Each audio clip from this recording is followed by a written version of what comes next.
सिय्योन में नरसिंगा फूँको, मेरे पवित्र पर्वत पर साँस बाँध कर फूँको। देश के सब रहने वाले काँप उठे, क्योंकि यहोवा का दिन आता है, वरन् वह निकट ही है। वह अंधकार और अंधेरे का दिन है, वह बादलों का दिन है और अंधियारे के समान फैलता है।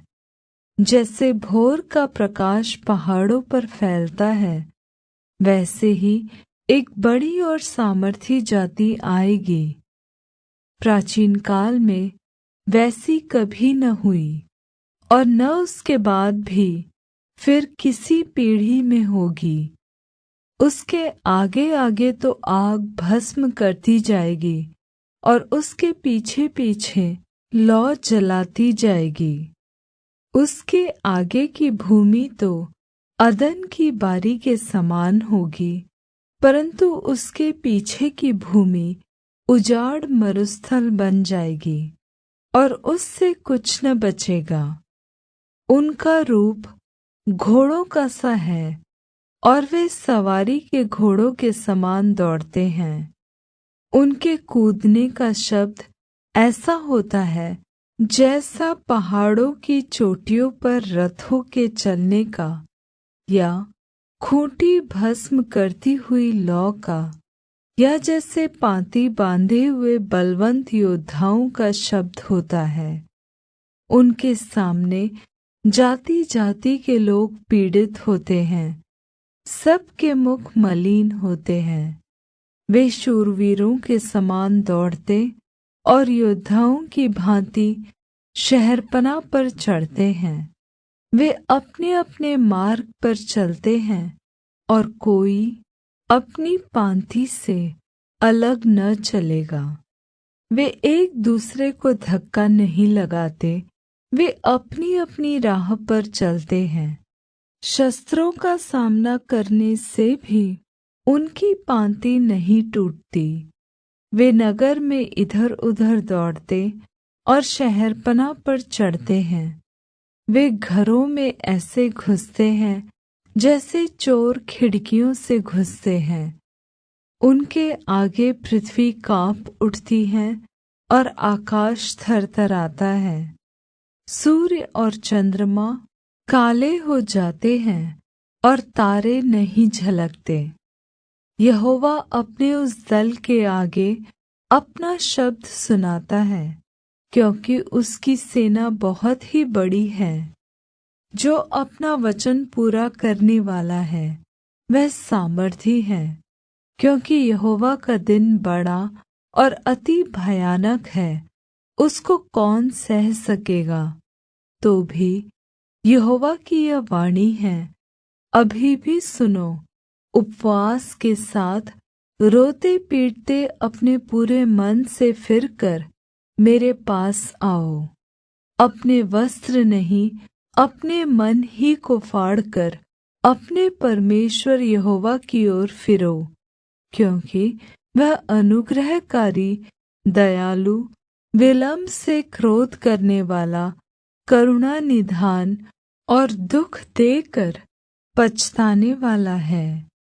क्या जाने वह फिरकर पछताए और ऐसी आशीष दे जिससे तुम्हारे परमेश्वर यहोवा को अन्न बलि और अर्घ दिया जाए। सिय्योन में नरसिंगा फूँको, उपवास का दिन ठहराओ, महासभा का प्रचार करो।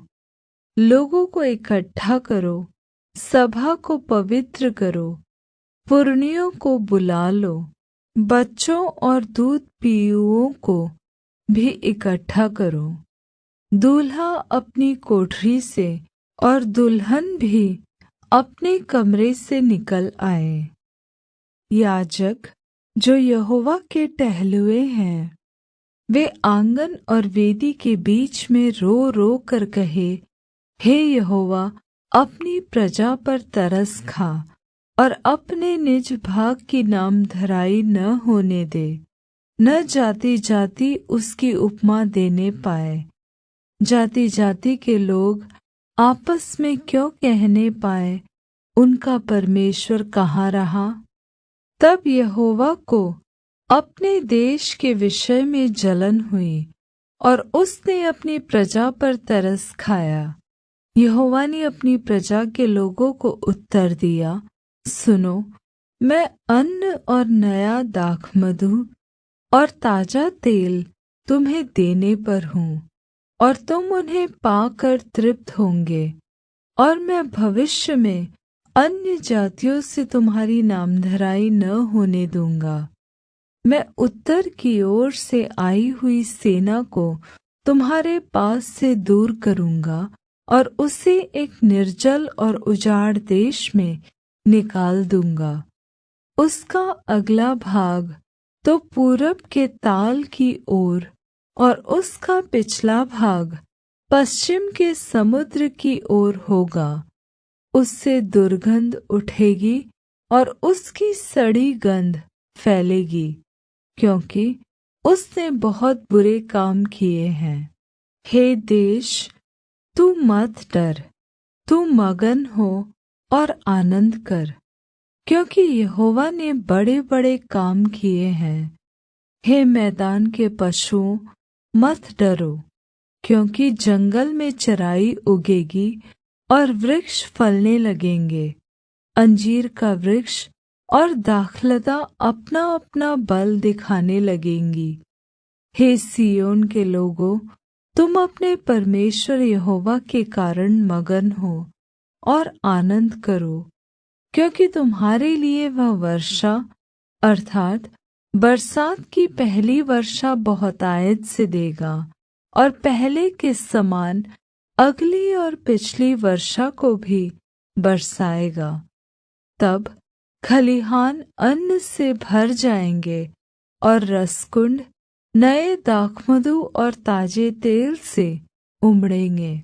और जिन वर्षों की उपज अरबे नामक टिड्डियों और येलेक और हासिल ने और गाजाम नामक टिड्डियों ने अर्थात मेरे बड़े दल ने, जिसको मैंने तुम्हारे बीच भेजा, खा ली थी, मैं उसकी हानि तुमको भर दूँगा। तुम पेट भर कर खाओगे और तृप्त होंगे और अपने परमेश्वर यहोवा के नाम की स्तुति करोगे, जिसने तुम्हारे लिए आश्चर्य के काम किए हैं, और मेरी प्रजा की आशा फिर कभी न टूटेगी। तब तुम जानोगे कि मैं इस्राएल के बीच में हूँ, और मैं यहोवा तुम्हारा परमेश्वर हूँ, और कोई दूसरा नहीं है।